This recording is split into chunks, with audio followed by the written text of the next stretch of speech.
Question: how did the internet change everything?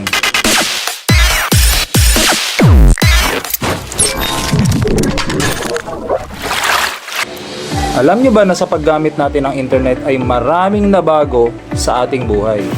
In the beginning, it was mostly used as a source of information. Pero ngayon, magagamit mo ng internet sa napakaraming bagay. Bayad ka ng bills, lalaro ka ng computer games, magsha-shopping ka, diba? Shopping! Malaki ang naging impact ng internet sa mundong ginagalawan natin ngayon.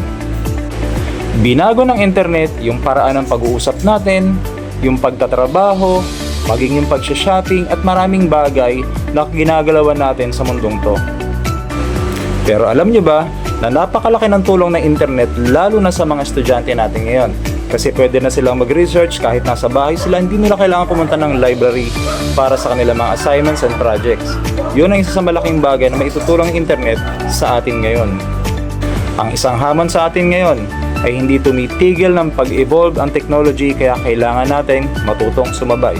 Kahit anong edad natin, kailangan natin pag-aralan ang paggamit ng technology dahil sumasabay tayo sa panahon kung saan uso na ang internet.